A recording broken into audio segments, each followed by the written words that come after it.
We have a panel here of some of the participants of the MDMA trials. It's going to be moderated by Emily Williams.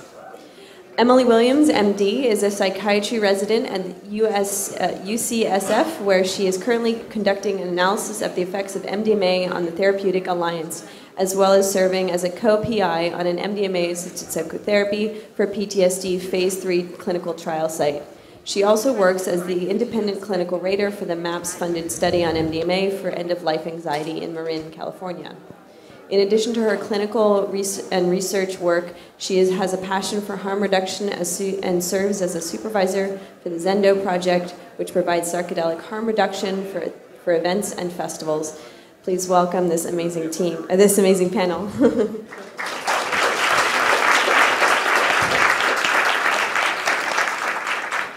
Thank you all so much for joining me for this panel of MDMA study participants. I feel so honored to be sharing the stage with them as they share their stories of being study volunteers. For the format of this panel, we're going to have each participant share about their experience as study volunteers, and then we'll reserve 15 minutes at the end for a question and answer with the audience. So we'll begin with Andy Gould. So Andy Gould is a lawyer in Oakland, California. He was diagnosed with stage 3 colon cancer in 2004. At the recommendation of a psychiatrist, he ended up as a subject in a MAPS-sponsored study of MDMA-assisted psychotherapy for people suffering with anxiety from life-threatening illness. His article, When the Walls Come Tumbling Down, My First MDMA-Assisted Psychotherapy Session, appeared in the Winter 2016 MAPS Bulletin. Hello. Give me a minute to get used to this mic. First, when I get nervous, which I'm likely to do in hearing my voice echoing back at me in a crowd like this, one of two things is likely to happen. Either I'll talk really fast, or I'll start making really bad jokes. So please signal your displeasure if you need to. What I'm going to do, we didn't really have specific direction on how to handle this, so what I'm going to do is sort of talk about the experience that I went through that led me to be a participant in this trial, and depending on how much time I have, maybe some of the trial impact itself. When I turned 50, right on time, I started getting severe sort of gastrointestinal discomfort, and it was time for my baseline colonoscopy, so you know, like a good person, I went and did my baseline colonoscopy. And coming out of the woo-woo zone, if you've had your colonoscopies, I woke to find the gastroenterologist holding my hands with my wife in the room saying, we saw something. It's a tumor, we don't know what it is. So after that, you know, they immediately sent me, well, I'm sorry, then they did the biopsy, determined that it was malignant, and that I would be immediately going into surgery. So instead of a long-planned family vacation to Vietnam, I did a short-planned surgical residency at UCSF Hospital. The surgery, you know, went fine. And one other thing, which is that there's something, when you get a phone call from a doctor, because it came by phone call when they got the path report, that says, you have cancer. That is one of those moments in your life that you don't forget. You know, there's a handful of those that occur throughout your life, and you have cancer is certainly one of them. So in a way, I was, in a strange way, when they told me I had cancer, I was almost relieved, because I'd been having a lot of physical discomfort without knowing what it was. Now at least I got to name it and focus on it. And I had a strange attitude, which was, pardon my language, there's an alien inside me, get that fucker out of me. So I went through surgery. You know, you go through the whole, I'm sure I'm not the only person who's ever gone through surgery, but you go through surgery and, you know, you are turned from being a human being into a slab of meat. You know, you have these weird experiences of being sort of dumped from a gurney onto a bed and being half conscious and doing morphine and, you know, all that sort of good stuff. My post-op pathology, when I went in, I didn't know how bad the cancer was going to be, whether I was going to require, what kind of aftercare I was going to require. The post-op pathology came back with positive in lymph node, which meant that I was stage 3. and would need chemotherapy. So I went through 6 months of chemotherapy. And simultaneously, an interesting thing happened, which is I'm a lawyer. And literally, while I was unconscious on the surgical table, what turned out to be the biggest case of my life landed on my desk. I wasn't at my desk. One of my partners was, and he called my wife and said, Andy just got a new case. So over the next period of time, while I was dealing with the cancer, I was simultaneously managing what became the largest case in my career at a time when I couldn't tell people what I was going through, because I don't know if there are any lawyers in here. Lawyers are sharks, by the way, in case you hadn't heard. And I was concerned that if I told if opposing counsel learned that I had cancer, they would smell blood in the water. If my client learned that I had cancer, I was concerned that they would pull the case. I would have to do things like show up in court with my chemotherapy pack and get a note from my doctor so that I could go in without setting off all the alarms. So I go through 6 months of chemotherapy, and in the lexicon of the medical world, I tolerated it well.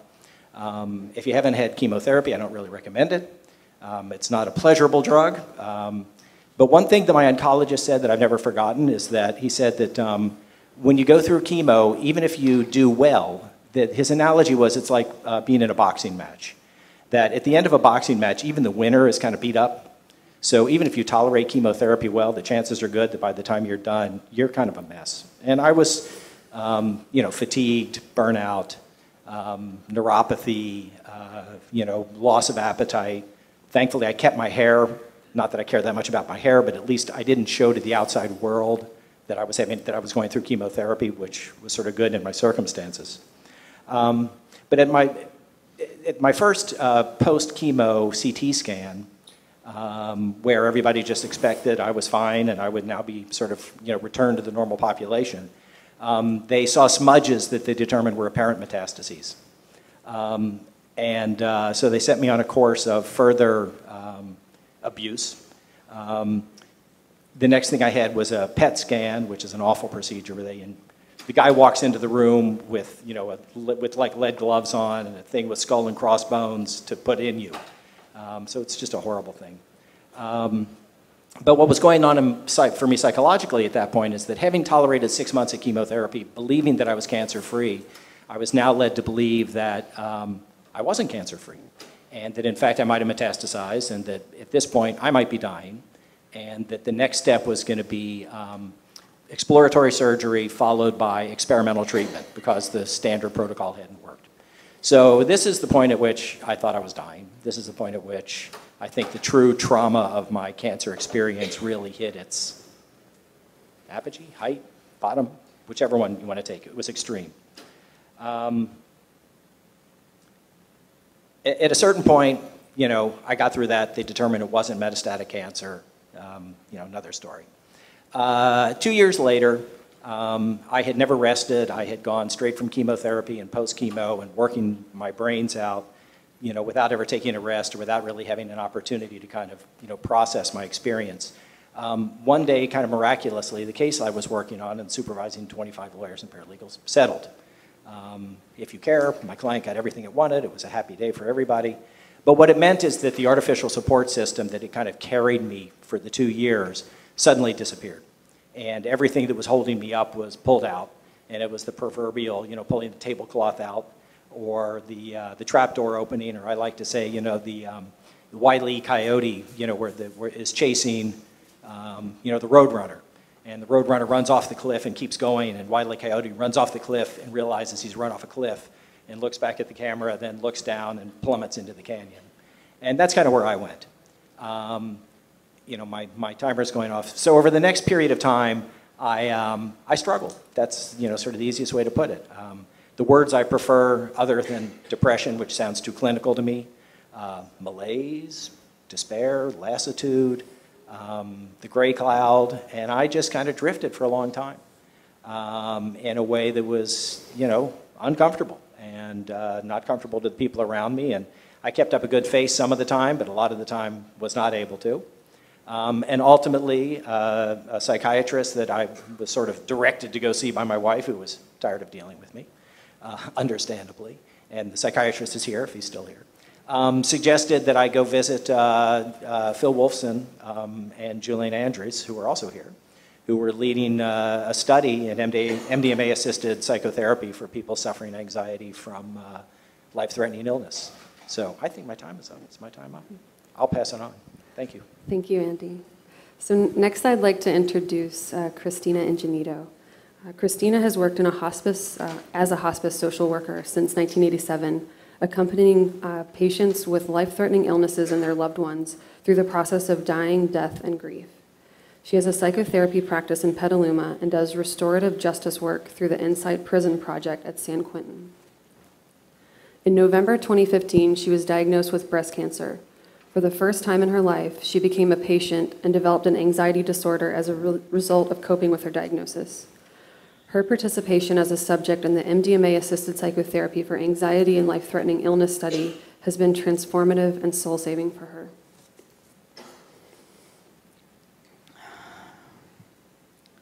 It's possible I am pushing through solid rock in flint-like layers as the ore lies alone.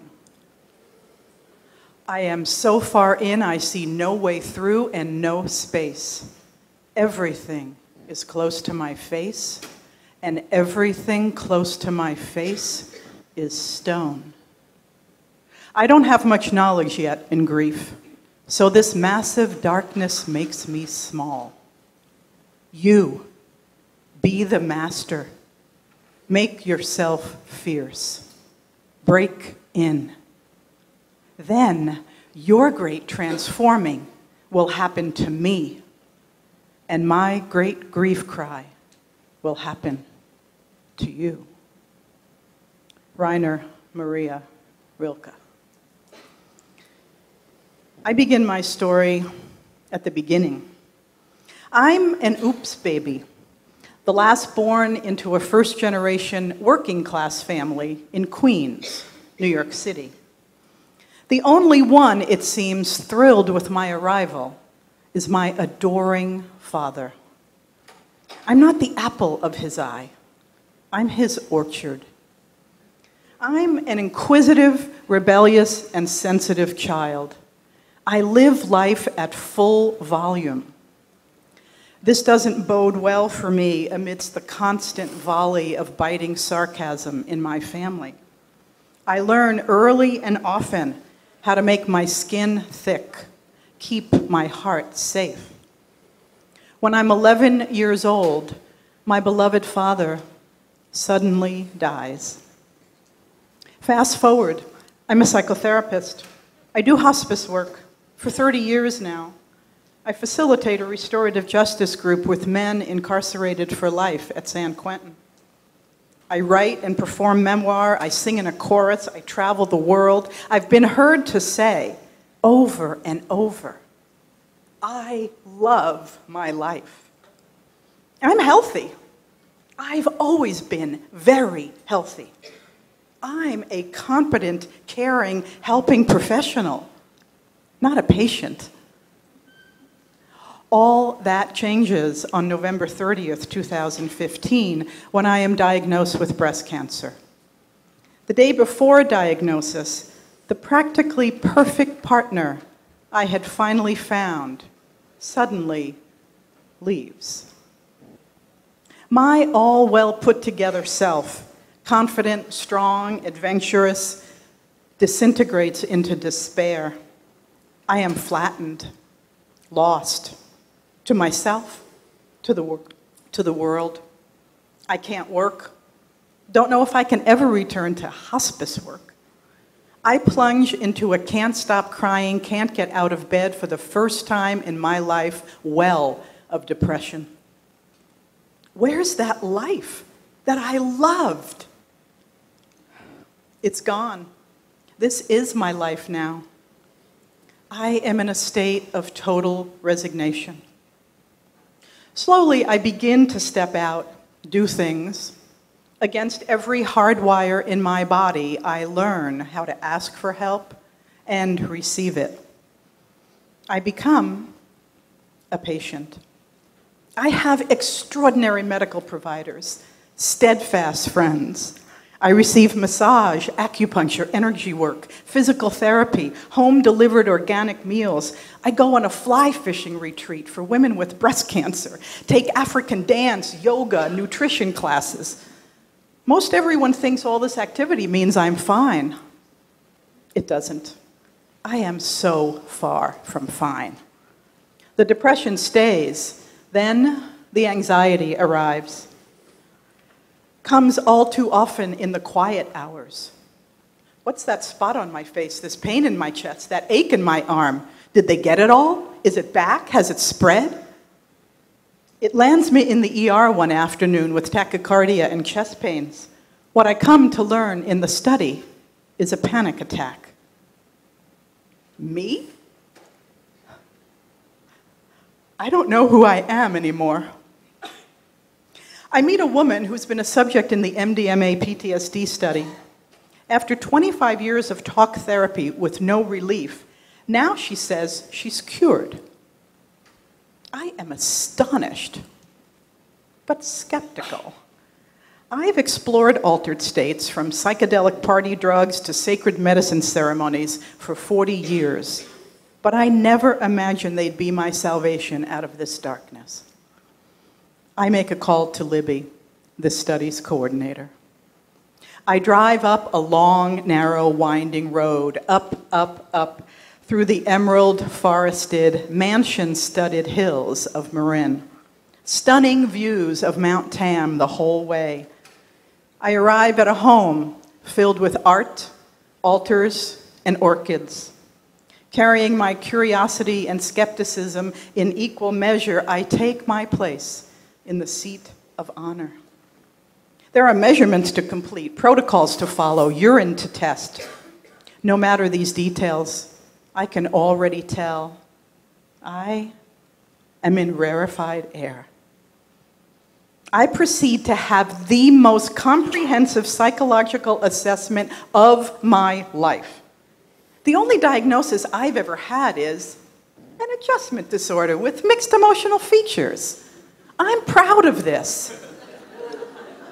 Now, anxiety, PTSD, depression. Me? Yes, me. I know I'm in trauma. My body knows it every single day. I can't reset myself. I believe that I'll never be able to reset myself again. The exuberant woman I've always known myself to be is dead inside. Seems gone forever. All that changes with this study, these therapists, this medicine. In the most intensive therapeutic modality of my therapy-intensive life, I am so well taken care of, so deeply seen and held by Julaine and Evan. I effortlessly access the vastness of the vastness, soar through galaxies of galaxies, swim in rivers of compassion, become the rivers, the otters, the stones, the riverbanks. I taste yellow. I smell blue. I watch as the holographic universe takes its shape in the form of the ancient oak right outside the window. I am the blood coursing through my veins. I am the veins. I am the eyes, the bones, the breath. I am rose, root, sky, giraffe, oil-slicked gull, Donald Trump. I am the 10-year-old refugee girl in the boat. I am the foot of the man who kicks the girl into the sea. I am the sea where the girl drowns. I am the raped. I am the rapist. In a place beyond words and concepts where the oneness of everything simply is, I rest. Beyond my body, beyond my, way beyond I. I'm back, home again, In this life, this body, with its surgical scars, still lingering effects of 33 rounds of radiation, the depression is gone. The anxiety returned once. We had a conversation, and then it left. Yes, I'm back. I'm working again at hospice, and I'm way over time. I'm writing and performing. I'm singing and traveling. I'm feeling not only the bowled over sorrow of life, but its pure, exquisite beauty. I am saying again, I love my life. The medicine's lessons are forever tattooed on the cells of my body. A few words from William Stafford now. There's a thread that you follow. Pull that thread. It goes among things that change, but it doesn't change. People wonder about what you're pursuing. You have to explain about the thread. But it's hard for others to see. While you hold it, you can't get lost. Tragedies happen. People get hurt or die. You suffer and get old. Nothing you do can stop time's unfolding. You don't ever let go of the thread. But you see, I did let go. I didn't mean to. I couldn't help it. I got lost. I let go. But here's the thing, and here's what the medicine gave me. The thread never let go of me. To Jelaine, Evan, and Phil, for being fierce, for breaking in. With all my heart, I bow to you in gratitude. Thank you so much, Christina. So beautiful.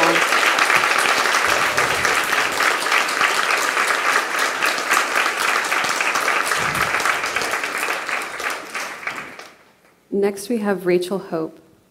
Rachel was a subject in the Phase 1 clinical trial of MDMA-assisted psychotherapy for treatment-resistant PTSD. At the end of her treatment, she no longer met criteria for PTSD and has become a public advocate for the legalization of this life-saving therapy. I'm going to be shorter, briefer, because I am incredibly appreciative of both of you and sharing so vulnerably and so real and putting so much humanity into this science of it. That's what, since my treatment in 2005, where I received 2 sessions of, louder, okay, yeah. I was so profoundly transformed by just those 2 sessions in 2005 that I thought I was luckiest person ever. I had treatment-resistant post-traumatic stress disorder complex from an extremely abusive childhood, and also I got hit by a truck when I was a kid also. So I did ongoing lots and lots of extreme hospitalizations and surgeries, and I relate so much to the helplessness of feeling so completely vulnerable and helpless and alone in a world that seems so disconnected. And I think one of the greatest gifts that I received, I did like everything imaginable, similar to you, to get myself well. Every kind of the best psychotherapy and drugs and in and outpatient and hypnotherapy and EMDR and I got much better understanding about why I was so sick, but I just kept on getting sicker. And in the treatment, of course, MDMA-assisted psychotherapy is like a completely different reality, totally. I mean, it makes psychotherapy effective, and I experienced that. But what was also very surprising was I got reacquainted with my interconnectedness. And that's where the real healing, I believe, lasted, where I no longer was so completely alienated from everything and everyone in my secret suffering. So many of us that have post-traumatic stress disorder are really habitually masking our shame and fear by being so secretive. And that is even reinforces this alienation. So in those therapy sessions, not only was I able to rewire my brain and file memories as history and not relive them over and over again, and many other things, but I also got reacquainted with my interconnectedness with life, with mankind. And I came out of there feeling much like a champion for the greater good. This gives me incredible hope for this therapy, because if many, many people get reacquainted with their humanity and their compassion, then we could get a tipping point fast enough to really get our planet back on track. I had my third and final session in 2012. So altogether, I only had 3 MDMA-assisted psychotherapy sessions. And in 2012, I no longer qualified as PTSD diagnosis. So it cured me, and that's a big deal, because other than MDMA-assisted psychotherapy, there's no other way I believe you can get cured. I mean, it might be the only thing. So I run around doing lots of getting interviewed by lots of media people since then. It's sometimes a little strange, because it's going from such a secretive, shamed person, never wanting anyone to ever know about my history, to a person that openly, internationally discusses being a survivor of child rape. I mean, whoa. And that's not because I think it's fun, but I do think that the legalization of this treatment is essential. I mean, PTSD is masquerading as apathy and drug addiction and all kinds of illnesses. But mostly, I think the helplessness of massive PTSD is what I see in our world today.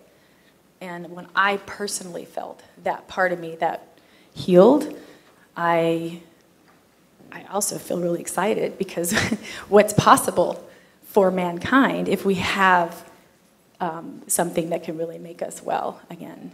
And the stigma and the shame that comes from not wanting to talk about the wounds that keep us, kind of in this cage of secrecy. Well, it's really hard to do if you don't know there's hope. There's no solution. So just digging it all out in therapy is kind of awful.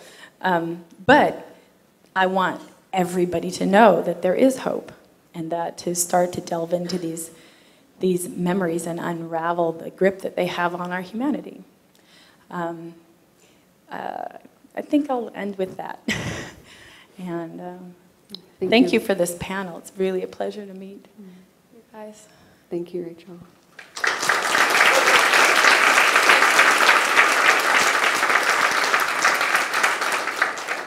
So finally, we have Nigel McCourry. He's a veteran of Operation Iraqi Freedom, where he served in a Marine Corps infantry battalion. He suffered from PTSD for 8 years before enrolling in the Phase 2 MDMA-assisted psychotherapy for PTSD clinical trial in 2012.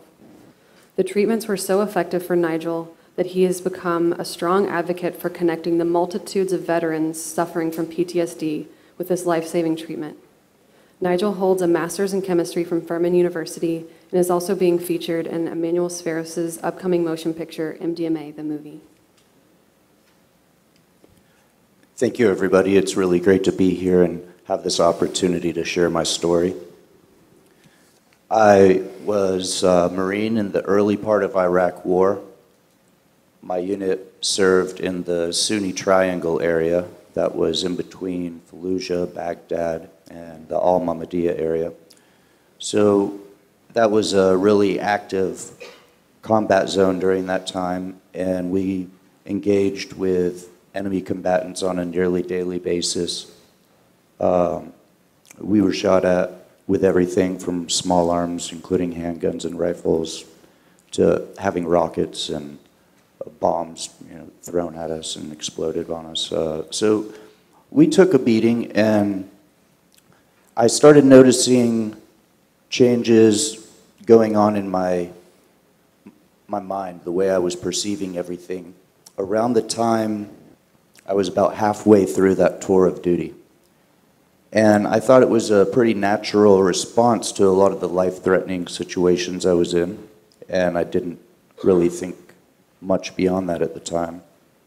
I assumed that when I came home, these heightened reactions to certain situations and this inability to fall asleep at night would go away. And after returning home, instead of going away, they started getting worse over time. And I was discharged from the Marine Corps in 2005. I still had PTSD that was undiagnosed, and I began school. As I made my way through school, I kept noticing a lot of additional issues starting to develop beyond inability to sleep and, you know, kind of this strong alertness, strong reactions. I started noticing myself isolating from friends and family, basically because I didn't want to have to share the experiences that I'd been through. I thought if I shared those with everybody, they would suffer in a lot of the same ways that I was, you know, psychologically and emotionally, just knowing how rough and cruel the world can be. So I kept a lot of these things to myself, and it really just got worse and worse over the course of the next several years. In 2011, I had really reached a low point in my life. I was completely hopeless in terms of where the future was going to take me. I didn't feel like I had a future waiting. I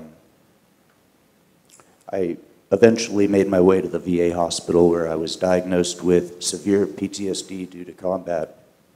And I was offered the traditional modalities of healing that the VA is known to offer, which are drugs and talk therapy.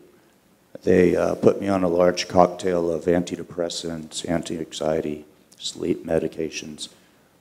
And these ultimately gave me a chemical lobotomy where I just felt like a zombie, and I felt like, you know, this was never going to help anything that was going on. It was going to more interfere with my ability to function, which would probably make me more depressed than I had already become.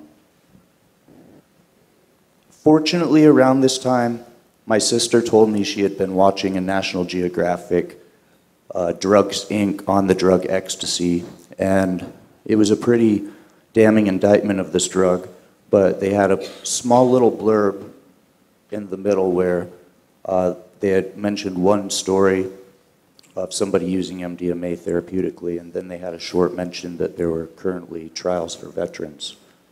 And that was the perfect time to come across that information.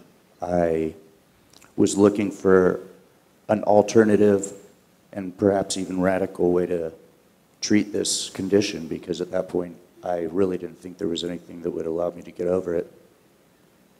Because of where I was living at the time, I was considered local to the study, and this enabled me to go directly into it. So within months I was already receiving treatments, which was truly amazing. After the very first treatment, using 75 milligrams of MDMA-assisted psychotherapy, the sleep problems that I had had for 8 years, maybe 9 years at that point, went away after the very first session. I went to sleep at around 9 o'clock that night, fell asleep like a baby. And then every night since then, I have effortlessly been able to fall asleep. It took me months to be convinced that this was actually a real permanent change that had taken place. I went on to have 4 more sessions with Michael and Annie Mithofer over the course of the next 4 months. And at the end of that, I had felt a great transformation. I had felt a great amount of weight lifted from me.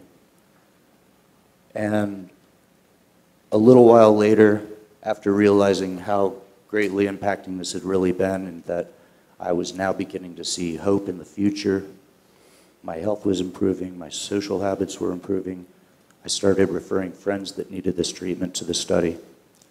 I was able to direct 2 friends who also went through the treatment, and it improved both of their symptoms that they were dealing with.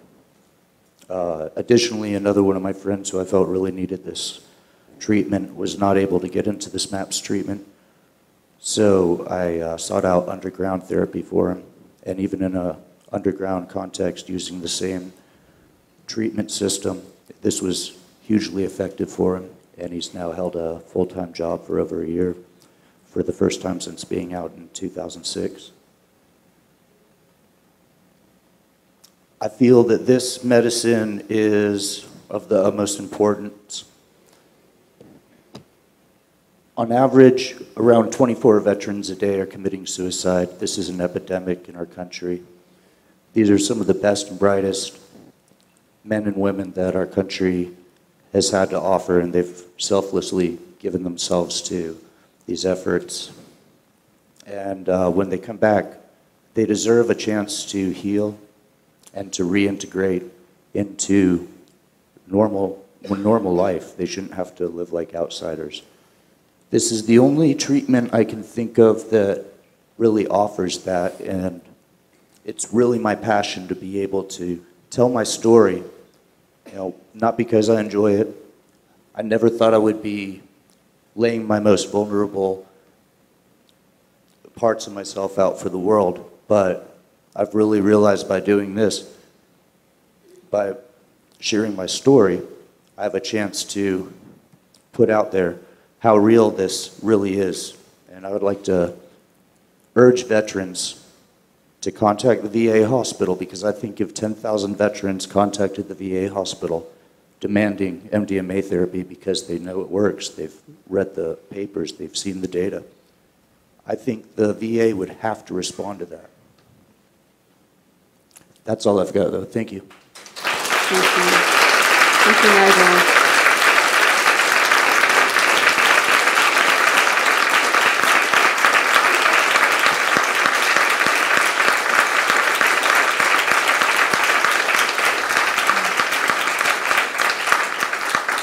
So I think we have some time for questions and answers. If you want to step to the mic over here, line up, and we can begin.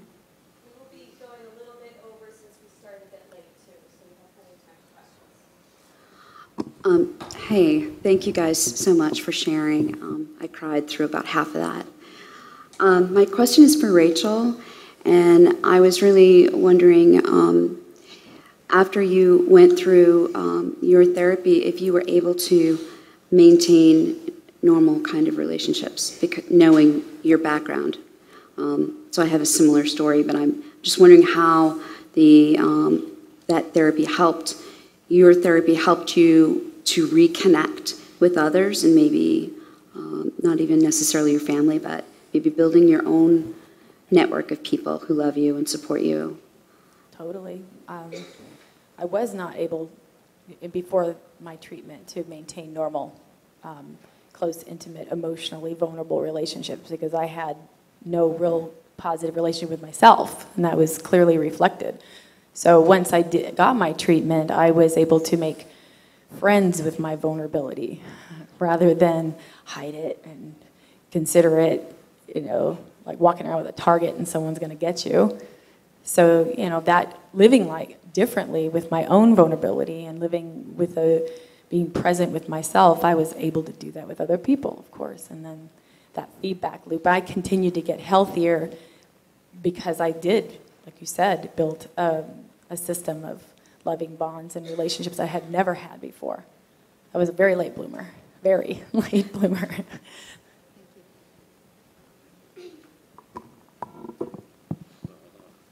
Going for altitude here. Okay. Yeah, I was just curious with Rachel and Nigel. Do you feel like you're 100% now? I remember an interview with Rachel that you felt like you're at 90%, but this was quite a while ago. And if not, do you plan on maybe pursuing more type of work in this area? I'd like to answer that. After my first 2 sessions, I had 90% recovery, but I still had that 10%, so I still qualified for having post-traumatic stress disorder. But I was really grateful. Relatively speaking, that was awesome, and I wasn't messing with it. But then I got to have my 3rd and final session in 2012, and after that, I no longer qualified for PTSD. Now, I'm always going to have PTS, this is going to erase the reality of how this has affected my personality, my identity, and my history. That's not going to change. But I don't have a disorder anymore.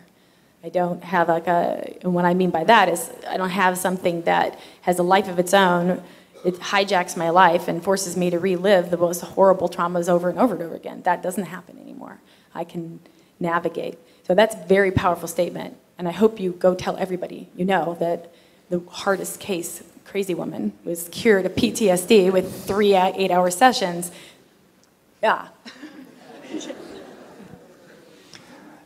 For me, similarly to how the Iraq War and going to combat was a turning point in my life where I had this really strong experience that impacted me, and then from that point, the quality of my life began going down over time, and it was just this constant decrease until I hit my bottom and I had to address it.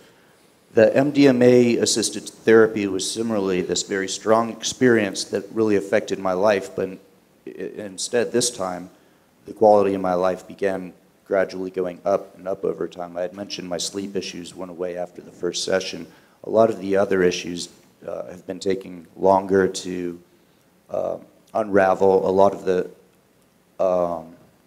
social fears that I had and things like that, there was about 12, 24 months of really putting effort and work into pushing myself outside of my comfort zone and things like this, things that I knew I had to do. But, it's been a process of unfolding. So I would say that I'm not disabled by PTSD anymore, absolutely. I think, I'm on the road to never being affected by these things in a negative way. Really, this whole experience has taught me to take these traumatic incidents and use them as lessons of, growth and wisdom. Thank you all so much for sharing. I'm curious if there are ways that you and your worldview, this is for any panelists that want to answer, if there's ways that you and your worldview have changed post-treatment compared to even before your traumatic experience. Thank you.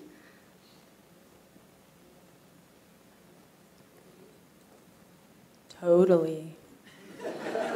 I'm a special, I have to put this into context. I was a total teetotaler, not a anti-drug person. The pharmaceutical drugs that I was given that I probably needed to just survive, I demonized, and I didn't, and that's typical of a person with PTSD.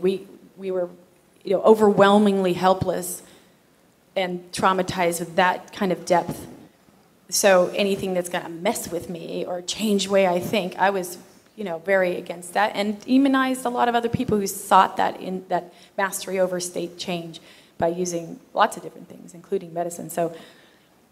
But yeah, my worldview has changed radically on almost every subject, but since we're at this conference, I'd say my level of compassion and acceptance for people who are basically left with nothing else they can do but to self-medicate to try and get through today, where I was one of the people persecuting those people.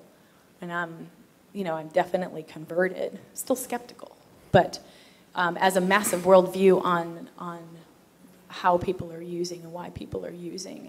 I'm a much more compassionate person. And what I want for people, instead of just don't do it, what I want is that people can have a real therapeutic treatment that will heal them so they don't feel they have to resort to black market drugs and all the risks of that and getting addicted and doing it in shame and secretism. And I want liberty for those people, whereas I used to be really judgmental.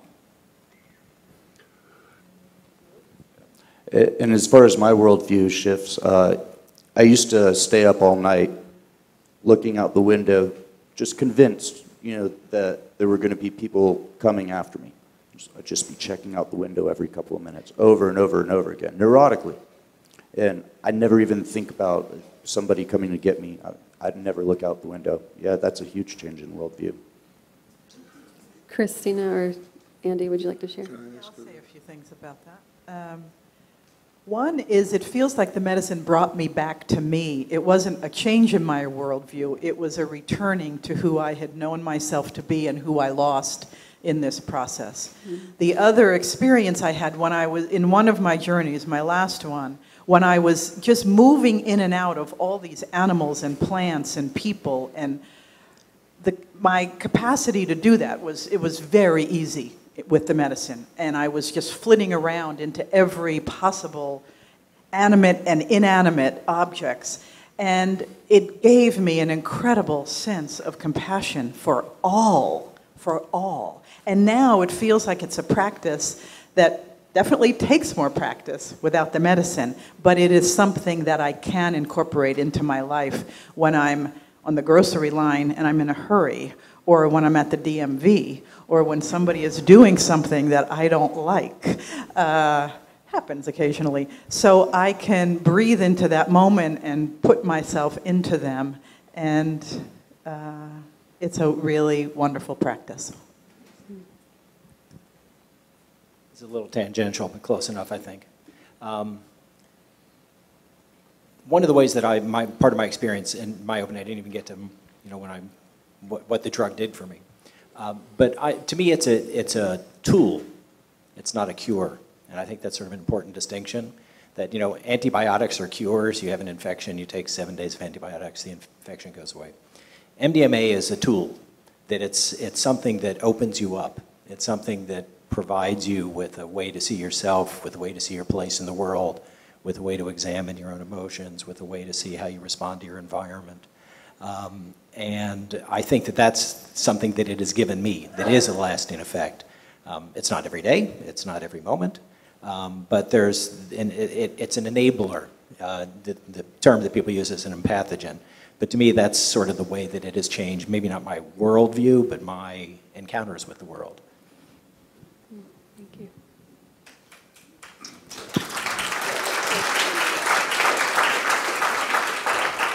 Well, Andy, I'm glad you said all that, because I wanted to hear a bit more from you. You've been such a wonderful advocate for MAPS, for the study, for this way of doing this work with life-threatening illness and trauma.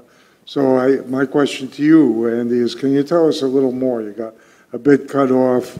I'm deeply grateful to all of you for this wonderful experience, which makes me weep a bit in gratitude. So maybe, Andy, share a little more if you would. Thank you.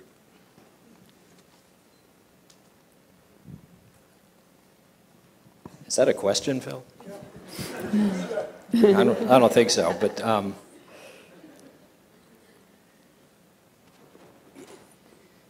I think one of the things that I think I do want to talk about is, we all, I think, at different times went through different kinds of therapy. It's part of the experience that you go through when your world is disturbed. The VA hospital and all of its modalities, all the different kinds of therapies that you went to. You've been a therapist, and probably in your training you went through a lot of different things.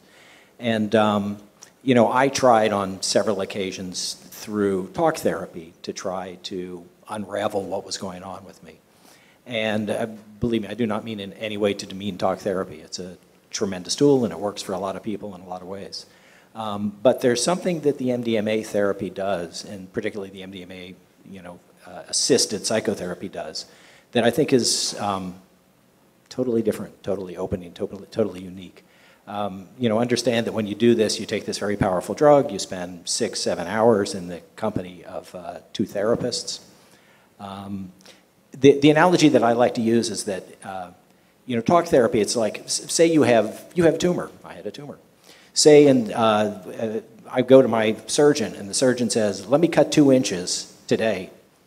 We've only got 50 minutes. And then come back next week. And so you come back next week, and some of that has already begun to heal back over. So first we have to start by reopening the wound we opened last week. Then we'll get another 2 inches, and 50 minutes are up. Thank you very much. I'll see you next week. And look, there are people that, for whom talk therapy is their solution. I want to be clear about that. And there's people like Woody Allen who can afford to pay for talk therapy morning, noon, and night for the rest of their lives. For most of us, that's not necessarily an option. But to me, it's like the difference between doing surgery that way and doing surgery the way I had surgery, which is they put you under, they do the whole process at once and they sew you back up. To me, the MDMA process, because it's intense, because it's long-lasting, because it's not completely open-ended, but you have hours at a time to work with yourself, to work with a therapist. It doesn't end at the end of the 6 or 7 hours. I mean, it's a drug that has, even when the specific effects of it wear off, it continues to really influence your feelings and your thoughts for days at a time. Then when you repeat it 4, 6, 8 weeks later, whatever the process was, that over the course of the 2 months or whatever we did for our 3 treatments, there's this incredibly intense, enveloping, opening up experience. So. Thank you, Andy. Thank you.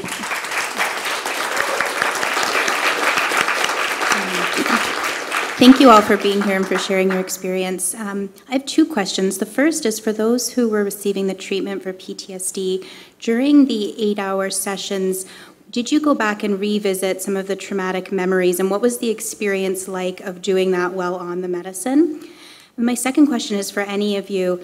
One of the mechanisms we heard proposed of what's effective about this treatment is that the MDMA increases the connectiveness and empathy between the patient and the therapist, and really strengthens that relationship. And so I was wondering if you could speak to what your relationship with the therapist, how critical you felt that was to your healing.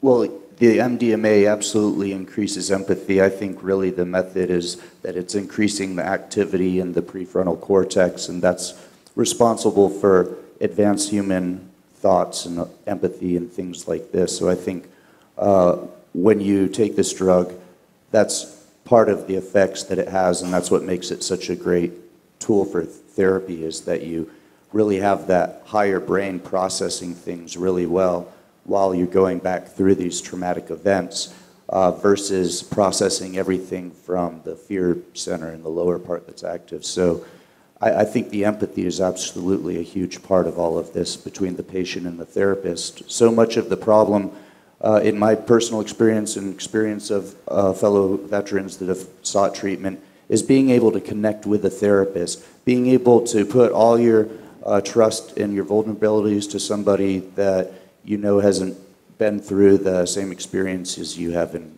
most situations. With MDMA, as you probably know, the characteristic is that your fear really drops, your personal defenses really drop, that empathy really increases, and that's really, I think, what you have to have as a mindset to be able to connect with a therapist in a significant way like that. Regarding going back and reprocessing the traumatic events, that was such a huge part of what the therapy was. Not just doing that, but then also being able to really identify what these traumatic events were, because in so many cases there are small little traumatic events that are really dwarfed in comparison to these bigger things that stand out, but these small events can actually, in my opinion, play as significant a role in the whole disorder called PTSD is the bigger one. So I think, the medicine allows you to identify those, and then also, yes, reprocess them with that higher thought process, that more empathetic worldview. My relationship with my therapist here is completely essential. Michael and Annie Mithofer are extremely good therapists. But I got placebo the first round as randomly selected. And so I did that incredible, amazing, the best psychotherapy ever and created those trusting relationships. But I didn't change after. It was only with the assistance of the medicine, and exactly what Nigel was saying. I was able to remember things that I had repressed and was too terrified to show to myself, let alone tell another human being. The nature of the things that had happened to me are pretty horrifying, and I didn't want to retry. I was still, even in the therapies, worried about Michael and Annie getting traumatized by hearing what I had to say. And I had to work through So what you're saying about the lowering anxiety levels, but expanding awareness and getting even more access to the truth was what set me free, seriously. Because I think that is kind of what happened to me. I was able to access more truth, more information that would normally have re-traumatized me without the assistance of the medicine reducing my anxiety levels. The things that I was able to access and talk about, I probably would, if I had had that medicine and it had made me look at all this stuff without the safety sitters and the context and my own intention, I'd probably be in a straitjacket in some, hospital somewhere, because that was how traumatic those memories were. And I had a lot of body sensations that also I was able to encounter and listen to and hear those body memories story and listen with empathy. Huge, right? I mean, like, whoa. So yeah, I think it can be re-traumatizing for anyone to try and tell some of their memories. I don't know that it's even safe to do so without this kind of treatment.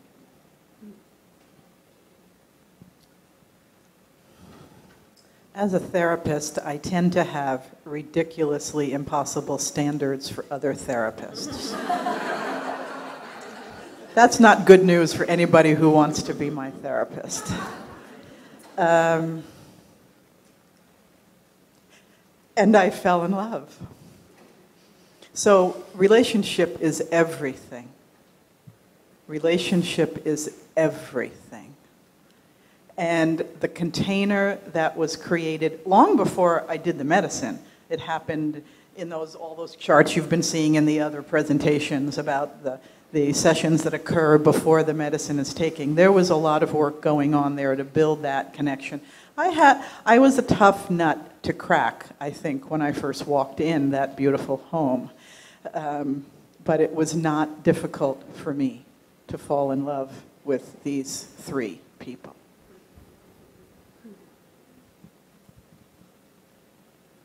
I mean, how can you not develop a phenomenal, deep... If you don't develop a trusting, bottomlessly trusting, open relationship with the people that you go through this experience with, frankly, you're not going to have the outcome that I think we all had. You are completely vulnerable. You're not going to leave the room in 50 minutes. In our case, I don't know, in each of the studies, you spend the night at the house. So there's this incredibly deep, incredibly, loving, embracing relationship that you develop. And I mean, the right therapist. I don't know what it would be like to have it to do this with someone for whom you did not feel that trust. I'm glad that I don't have to answer that part of the question. So we're out of time. Thank you so much, Andy, Christina, Rachel, and Nigel, for being here with us today.